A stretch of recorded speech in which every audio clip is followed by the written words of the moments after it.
여러분, 우리 교회가 속해 있는 이 감리교회는 감리회 신앙 고백이라는 것이 있습니다. 이 고백은 우리는 우주 만물을 창조하시고 섭리하시며 주관하시는 거룩하시고 자비하시며 오직 한 분이신 하나님 아버지를 믿습니다. 아버지 하나님을 믿습니다 하는 이 고백으로 시작합니다. 이처럼 감리교회의 첫 번째 신앙 고백은 창조주 하나님에 관한 것이고요. 이어서 둘째로는 예수 그리스도에 관한 고백입니다. 세 번째는 무엇일까요? 성령에 관한 고백입니다. 그리고 넷째로 성경과 그리고 은혜에 대한 고백으로 이어져서 마지막으로 우리는 예수 그리스도의 재림과 심판, 우리 몸의 부활과 영생 그리고 의의 최후 승리와 영원한 하나님 나라를 믿습니다. 아멘. 이러는 여덟 번째 고백으로 마칩니다. 이처럼 감리교회는 태초부터 시작된 하나님의 창조 역사가 예수 그리스도의 재림으로 인해 완성된다는 세계관을 갖고 있습니다. 물론 이러한 신앙 고백은 감리교회만의 것이 아니라 세상 모든 그리스도인이 한 목소리로 고백하는 성경적 세계관이라 할 수 있습니다. 이처럼 기독교는 다시 오실 예수 그리스도를 기다리는 신앙 곧 재림 신앙을 갖고 있는데요. 이 모든 것의 근거는 성경이고 성경 중에서도 복음서이고요. 복음서 중에서도 마태복음 24장에 나오는 예수님 말씀에 근거하고 있습니다. 즉 마태복음 24장을 보면 제자들이 예수께 와서 주의 임하심과 세상 끝에는 무슨 징조가 있사오리까? 라고 묻자 예수께서는 그들의 물음에 차근차근 대답하시며 알려주십니다. 이러한 주님의 가르침은 두 가지로 정리가 될 텐데요. 첫째는 마태복음 24장 42절이 말하는 것처럼 그러므로 깨어있으라. 어느 날에 너희 주가 임할런지 너희가 알지 못함이라 이야기합니다. 그리고 둘째로는 44절에 나옵니다. 이러므로 너희도 준비하고 있으라. 생각하지 않은 때에 인자가 오리라 하는 것입니다. 이런 요약해서 한 단어 한 단어 이렇게 말한다면 어떻게 말할 수 있을까요? 첫 번째는 깨어있으라라는 얘기겠고요. 두 번째는 준비하라는 것입니다. 이것이 세상 끝에 대한 주님의 가르침이었습니다. 이러한 24장의 가르침을 뒤로 하고 마태복음 25장, 오늘 우리가 마태복음 25장을 읽었지요. 25장에 들어가면 예수께서는 오늘 본문 1절부터 13절까지는 열처녀의 비유, 그리고 이어지는 14절부터는 달란트의 비유가 나옵니다. 그리고 31절 이하로는 양과 염소의 비유를 연이어 주시면서 제자들에게 어떤 교훈을 주십니까? 무엇하고 무엇하라? 깨어있으라. 그리고 준비하라는 교훈을 재차 강조하고 있습니다. 그러므로 오늘 본문 말씀을 통해 예수께서는 제자들과 그리고 오늘 함께 2부 예배를 드리는 여러분과 저를 포함한 우리 모두에게 주님의 오심을 준비하는 신앙을 촉구하시면서 그러한 신앙은 어떤 모습이어야 하고 그런 신앙을 위해서 우리가 반드시 유념해야 하는 것은 무엇인지를 말씀해 주실 것입니다.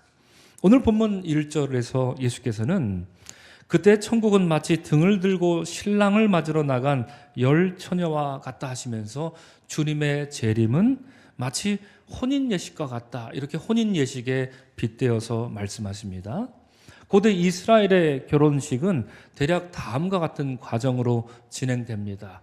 사실 여러분, 고대 이스라엘의 결혼에 대한 책도 그렇게 나와 있지 않고요. 자료가 생각보다 많지 않습니다. 성경을 좀 뒤적뒤적 거려야 되고 유대 문헌들을 좀 찾아야 돼서 지난주에 제가 틈나는 대로 미국 대학 도서관, 전자도서관을 좀 여기저기 좀 돌아다니면서 찾아보았는데요. 먼저 신랑 가족이 신부가 되기에 적합한 사람을 찾아 결혼하기로 약속을 합니다. 이런 걸 뭐라 그러죠? 약혼이라고 하죠. 그 후에 적당한 결혼 날짜를 잡으면 신랑은 신부의 집으로 가서 신부를 자신의 집으로 데려와 성대한 혼인잔치를 벌이면서 결혼 예식을 치릅니다. 이것이 고대 이스라엘의 일반적인 결혼 절차입니다. 간단히 말하면 이렇다 하는 것이지요. 그런데 예수님 당시의 약혼은 오늘날의 약혼과 개념상 다릅니다. 예수님 시대에는 신랑과 신부가 약혼하면 결혼식을 아직 안 했습니다. 약혼만 했습니다. 신랑 신부가 얼굴 한번 보지 않았습니다. 약혼만 했습니다. 그렇다 하더라도 이들은 이미 혼인을 맺은 거나 진배 없습니다. 개념상 그렇다는 얘기입니다. 그래서 만약 신랑이 약혼을 했는데 마음을 바꿉니다. 나 결혼 안 할 거야. 이러면 여러분 그렇게 되는 사건을 우리가 뭐라고 부를까요? 파혼이 아니라 이혼이 되는 것입니다. 예수님 부친이었던 요셉의 경우가 바로 그런 경우였죠. 요셉은 자신과 약혼한 마리아가 잉태한 사실을 뒤늦게 압니다. 그래서 그가 어떻게 했던가요? 성경은 이렇게 말하지요. 그의 남편 요셉은 의로운 사람이라 그를 드러내지 아니하고 가만히 끊고자 했다. 이렇게 말하지요. 여기서 드러내지 않는다는 것은 법적으로 분쟁을 하지 않겠다라는 뜻을 담고 있고요. 가만히 끊는다라는 말, 성경 원어로 보면 역시나 파혼이 아니라 아폴루어, 그 divorce, 영어로 divorce, 이혼을 의미하는 단어였습니다. 그러면 여러분 결혼하기로 약속만 했을 뿐인데 왜 중간에 변심을 하면 그것이 곧바로 이혼으로 이렇게 여겼던 것일까요? 왜 그럴까요? 거기에는 이유가 있었습니다. 고대 이스라엘의 결혼에 있어서 신랑은 신부를 얻기 위해서 케투바라고 하는 이 합당한 비용을 신부 아버지에게 지불하고 신부를 데려옵니다. 이것이 대대로 그랬습니다. 고대 이스라엘은 말입니다. 케투바였습니다. 그러니까 여러분 이것은 혼인 계약을 하는 것입니다. 계약은 무엇입니까? 일종의 거래입니다. 신랑과 신부 아버지와의 계약입니다. 즉 남자 대 남자의 계약이었다라는 얘기죠. 그러다 보니 예식을 위한 주례자가 없습니다. 실제로 유대 결혼식을 보면 주례자가 없어도 충분히 가능한 혼인 예식이고요. 그저 친지 중 하나가 혼인 예식을 주관하면서 이제 이 집안과 이 집안 사이에 거래가 성사되었음을 확인만 하면 되는 거였습니다. 그래서 이미지를 잠깐 보시면 여러분 오늘날에도 이런 전통이 남아 있다고 하는데요. 지금 여러분이 화면으로 보고 계신 저것이 케투바입니다. 즉 신랑이 신부 아버지에게 주는 선물과도 같은 건데 저게 손으로 한 땀 한 땀 이렇게 정성을 다해서 글을 쓰고 수를 놓았는데요. 저게 얼마짜린고 하니 가격을 찾아봤더니 미국 달러로 4,800달러입니다. 우리나라 돈으로 한 600만 원 정도 되는데 이것을 케투바라 그래서 신부 아버지에게 주는 그런 풍습이 지금도 있다라고 하는 얘기입니다. 창세기를 보면 라헬과 결혼하기 위해서 쎄 빠지게 일했던 사람 있습니다. 누구였습니까? 야곱입니다. 야곱은 라헬을 얻기 위해서 7년을 일했다가 삼촌 라반에게 속습니다. 그래서 먼저 레아를 얻지요. 그리고 다시 7년을 일해서 라헬을 신부로 맞이했습니다. 그는 자신의 노동력으로 아내를 얻기 위해 삼촌과 거래를 한 겁니다. 즉 계약을 맺었던 것이지요. 바로 그런 이야기가 담겨 있는 것입니다. 한 가지만 더 살펴보겠습니다.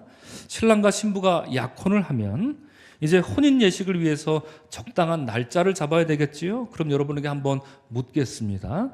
당시 여러분 신랑 측에서 혼인 예식을 위해서 신부 측에게 이제 월요일부터 주일까지 있습니다. 근데 토요일은 안식일이니까 당연히 아닐 것이고요. 그럼 일요일부터 금요일 사이에 신랑이 가장 선호하는 결혼 요일은 무슨 요일일까요?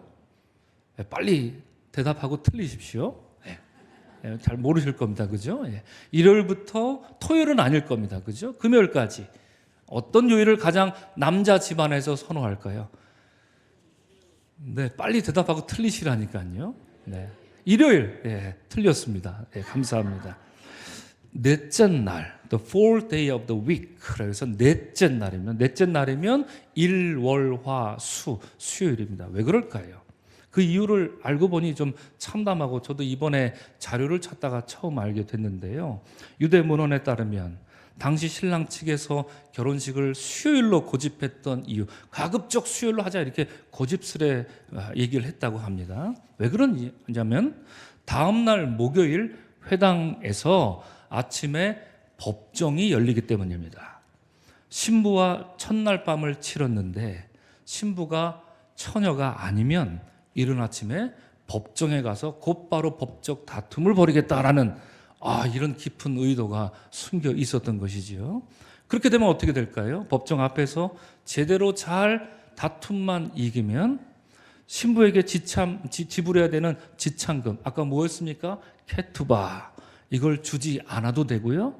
혹여 먼저 주었다면 되돌려 받을 수도 있었던 겁니다. 이것만 봐도 여러분, 당시 이스라엘의 결혼은 여성을 마치 물건처럼 취급하던 그런 풍조가 있었던 것입니다. 제가 이혼과 케투바 이렇게 두 가지 예로 말씀드렸는데, 대체로 고대 이스라엘의 혼인 예식은 여성에게 상당히 불리해 보입니다. 다른 거 다 떠나서 남자와 여자가 만나 한 몸을 이루는 것을 어찌 여러분 계약이라 생각하고 거래라 여길 수 있단 말입니까? 그래서 이러한 유대적 결혼관에 대해서 예수께서는 뭐라고 말씀하셨습니까? 그들이 한창 들떠서 이혼에 대해서 흥분하면서 예수께 물었을 때 주님은 마가복음 10장에서 이렇게 말씀하시지요. 창조 때로부터 사람을 남자와 여자로 지으셨으니 이러므로 사람이 그 부모를 떠나서 그 둘이 한 몸이 될지니라.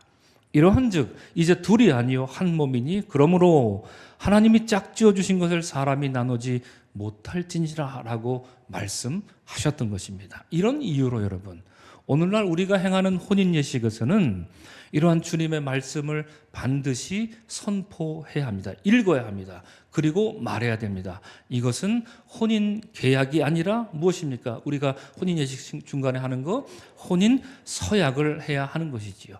당신과 내가 만난 것은 하나님과 나와 당신 사이에 하나님께서 주신 언약의 성취입니다. 그러므로 우리 이제 서약합시다. 누구 앞에서 서약하는 것입니까?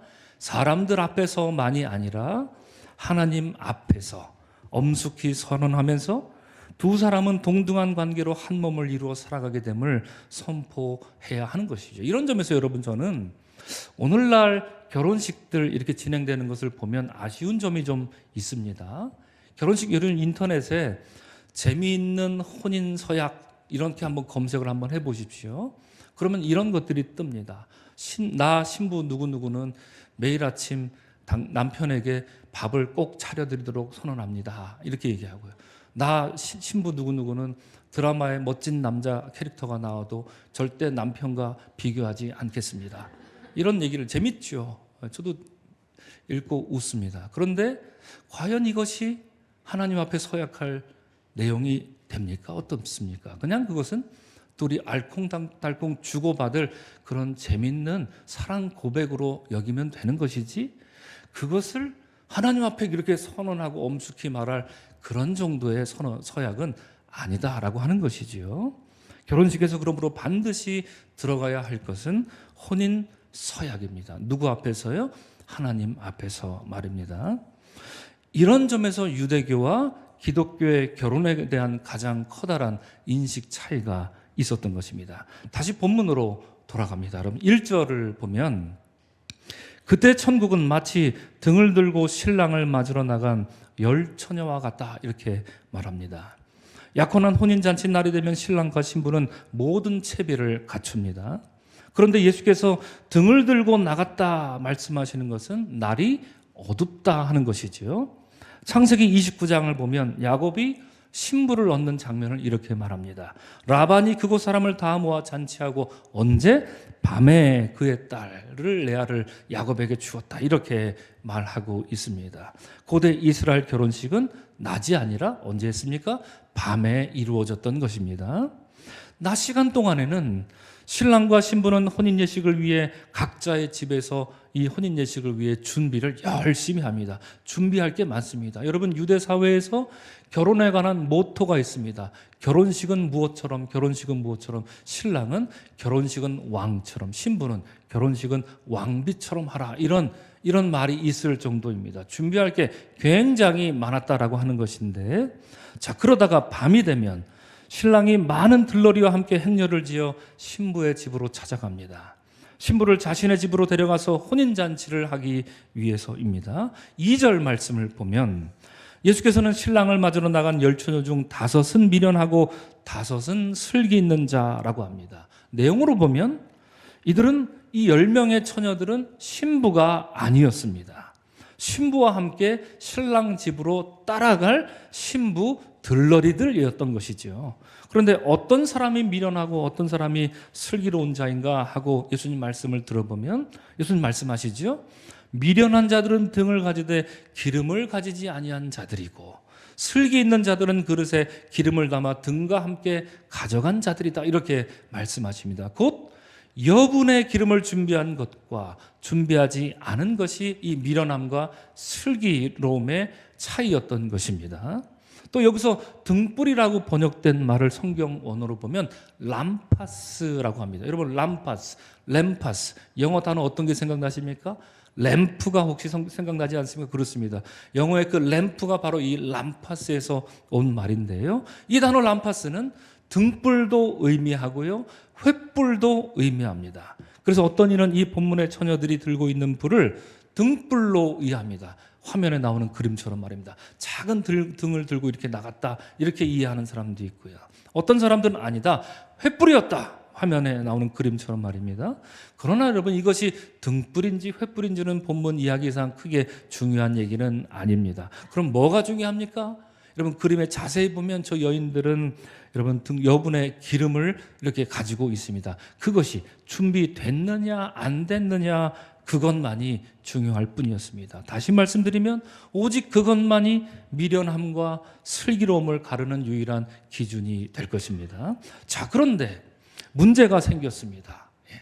어떤 문제였습니까? 이어지는 말씀을 보면 신랑이 예정된 시간에 나타나지 않습니다. 늦어도 보통 늦은 게 아니라 더는 기다릴 수 없을 지경에 이를 만큼 신랑이 신부의 집에 모습을 드러내지 않는 것입니다. 그래서 5절 말씀을 보면 예수께서는 신랑이 더디옴으로 다 졸며 잘세라고 이렇게 말하고 있습니다. 미련한 처녀들만 잠든 게 아니라 기름을 준비했던 슬기 있는 여인들, 처녀들이었다 했던 바로 그 사람들도 함께 모두 다 잠에 든 겁니다. 여러분, 이 말씀을 어떻게 생각하십니까? 이 말씀 지금까지 여러분 어떻게 읽어오셨습니까? 여러분, 이 사람들이 기다리다가 지쳐 잠든 것을 우리가 탓할 수 있을까요? 어떻습니까? 잘못한 것일까요? 어떻습니까? 이 사람들이 잠든 것은 훗날 겟세마네 동산에서 주님이 기도하실 때 3명의 제자들이 졸았던 것과는 다르게 보입니다. 저는 예수께서 이 10명의 처녀 모두 졸다가 잠들었다 말씀하신 것이 왠지 싫지가 않습니다. 오히려 이들이 다 졸았다는 말씀이 제게는 심지어 위안이 되기도 합니다. 왜 그럴까요, 여러분?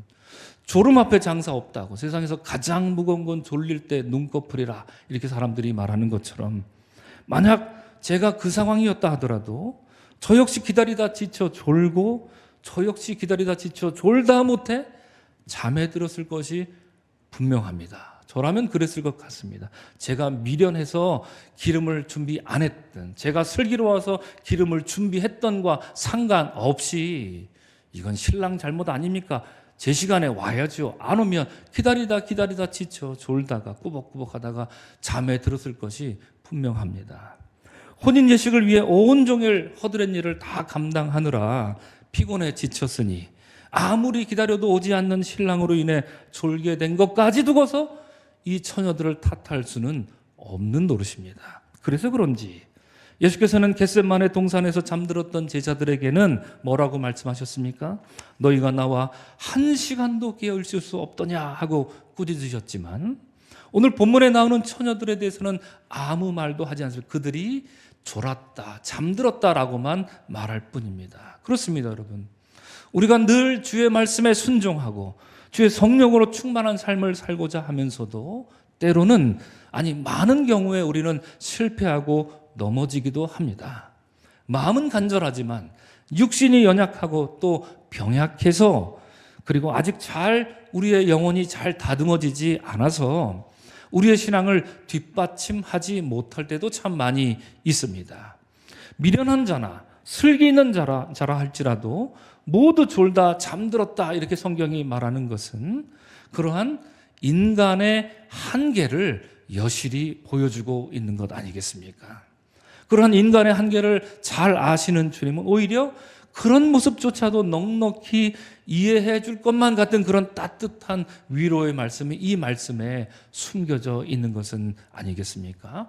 정작 그렇다면 문제는 무엇입니까? 문제는 그들이 졸았다는 게 아닙니다. 그것은 그럴 수 있습니다. 그러나 문제는 그 이후에 일어났습니다. 어떤 일이 일어났습니까? 6절을 보면 예수께서는 밤중에 소리가 났다고 합니다. 밖에 무슨 소동인가 하고 처녀들이 화들짝 깨어 귀를 기울이니 신랑이로다 맞으러 나오라 하는 소리가 밖으로부터 이제 들리기 시작합니다. 아마도 동구 밖으로 신랑을 마중 나간 전령이 저 멀리로부터 횃불을 환하게 밝혀 다가오는 신랑 행렬을 보고는 급히 뛰어와 소리를 쳤을 것입니다. 신랑이 옵니다. 맞으러 나갈 준비를 하십시오. 라고 마구마구 이렇게 소리를 치고 있었을 것입니다. 구약 성경 아가서를 보면 여러분, 솔로몬 왕이 사랑하는 술람미 여인을 아내로 맞이하기 위해 신부의 집으로 가는 모습을 이렇게 묘사합니다. 우리 화면에 띄워주시면, 거친들을 해치며 연기 치솟듯 올라오는 저 사람은 누구인가? 몰약과 유황 냄새 풍기며 장사꾼들이 가지고 있는 온갖 향수 냄새 풍기며 오는구나. 아, 솔로몬이 단가마로구나. 이스라엘 장사 가운데서도 빼어난 용사 60명이 그를 호위하는구나. 모두들 칼로 무장했구나. 솔로몬 왕은 그 가마를 레바논의 나무로 만들었구나. 기둥은 은으로 입히고 닷집은 금으로 꾸미고 자리에는 보랏빛 털을 깔았구나. 그 안은 사랑으로 가득 찼구나. 예루살렘의 아가씨들아, 시온의 딸들아, 나와서 보아라. 솔로몬 왕이 왔다. 이렇게 아가서는 노래합니다. 신부를 향한 이 솔로몬 왕의 행렬이 너무나도 근사하게 그려집니다. 여러분 생각해 보시죠. 일개 이스라엘의 왕의 행렬도 이렇게 멋지고 아름다울진데 하물며 우리를 찾아오시는 주님의 그 놀라운 혼인 행렬은 얼마나 아름답고 영광스러운 모습이겠습니까? 솔로몬은 거칠고 먼지 나는 광야길도 마다하지 않고 신부를 찾아갑니다. 신부를 안전하게 지키기 위해서 60명의 호위무사를 거느리고 갑니다. 왕의 결혼식답게 매우 화려한 모습으로 그려지긴 했지만 당시 신부의 집으로 향하는 신랑의 행렬이 어떠했는지, 그리고 신랑의 행렬이 다가올 때 이를 조심조심 기다리던 신부와 들러리들의 마음이 어떨지 충분히 엿볼 수 있는 대목이었습니다. 여러분, 밖에서 신랑이로다 맞으러 나오라 이런 소리가 나자 이에 허겁지겁 일어난 처녀들은 신랑을 맞으러 나가려고 하는데 그제야 어리석은 처녀들은 여분의 기름이 없다는 것을 깨닫습니다. 그래서 그들은 염치불구하고 등불을 이미 준비했던 슬기로운 처녀들에게 우리 등불이 꺼져가니 너희 기름을 좀 나눠달라 이렇게 말합니다. 하지만 슬기로운 처녀들은 대답하기를 우리와 너희가 쓰기에 다 부족할까 하노니 차라리 파는 자들에게 가서 너희 쓸 것을 사라고 매몰차게 대답합니다. 여러분, 한밤중에 밖에 나가 어디서 기름을 산단 말입니까? 사실상 불가능한 일이었습니다. 이러한 슬기로운 처녀들의 말이 야박하고 냉정한 대답으로 들리는 것이 사실입니다. 그런데 이렇게 냉정한 처녀들의 말에 동조라도 하듯이 이어지는 10절부터 12절에서 주님은 더욱 차갑게 말씀하십니다. 우리 이 말씀을 다 같이 한 목소리로 읽겠습니다. 시작. 그들이 살아간 사이에 신랑이 오므로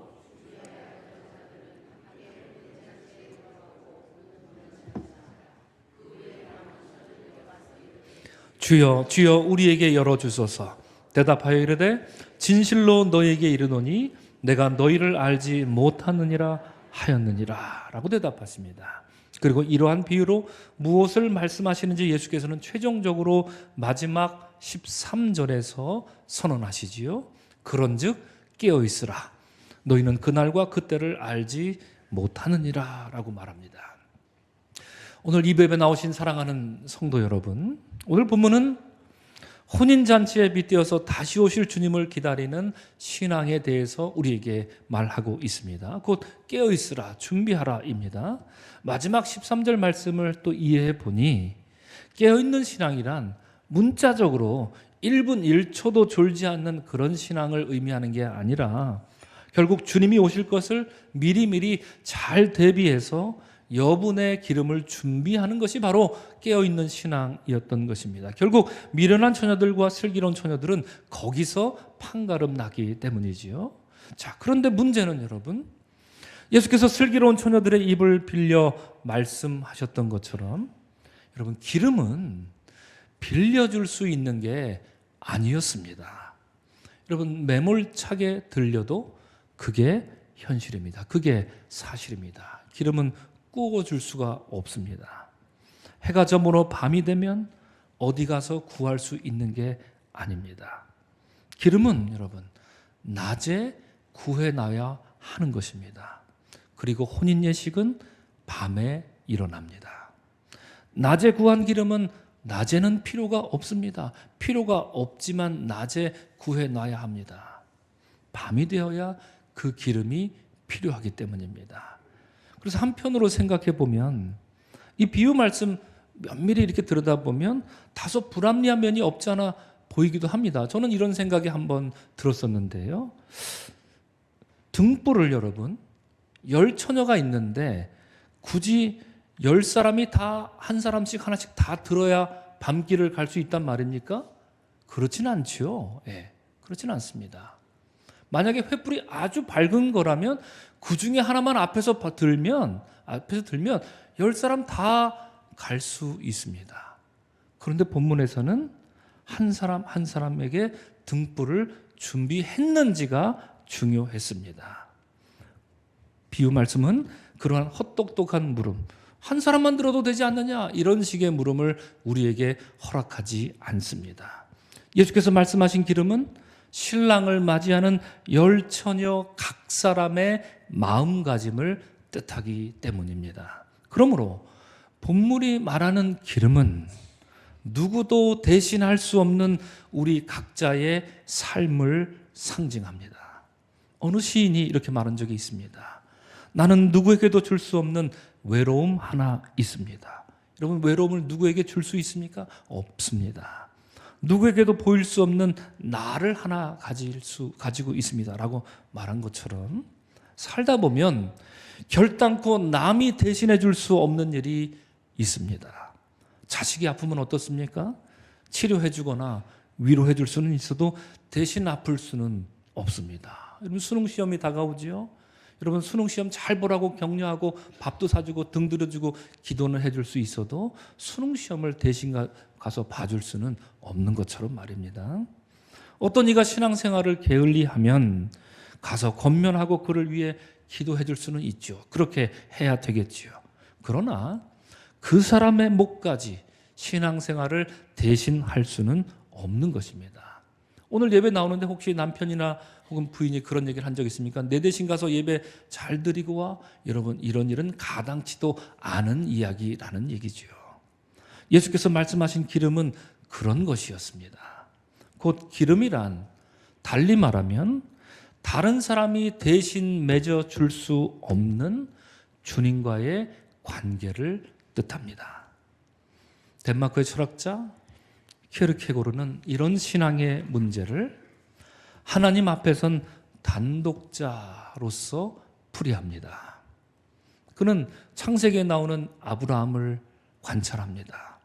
사랑하는 아들을 제물로 바치라는 그 하나님의 무지막지한 명령을 듣고 공포 속에서, 두려움과 떨림 속에서 이 아브라함은 모리아산을 오릅니다.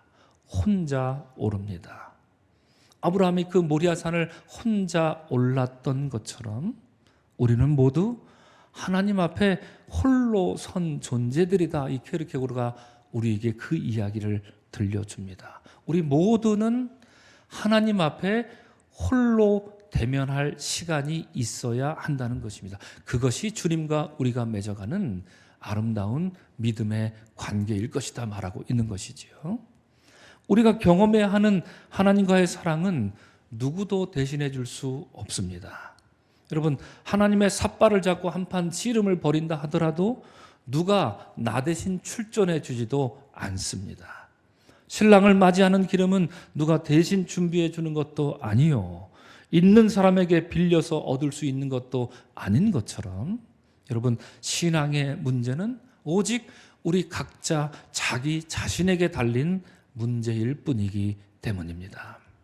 사랑하는 성도 여러분, 오늘 이 예배 나오신 여러분, 모리아 산에 오르는 아브라함을 누구도 대신해 줄 수 없었던 것처럼 여러분, 하나님과의 관계를 스스로 만들어 나가는 데에 주저하지 않는 여러분이 되시기를 주의 이름으로 축원을 드립니다.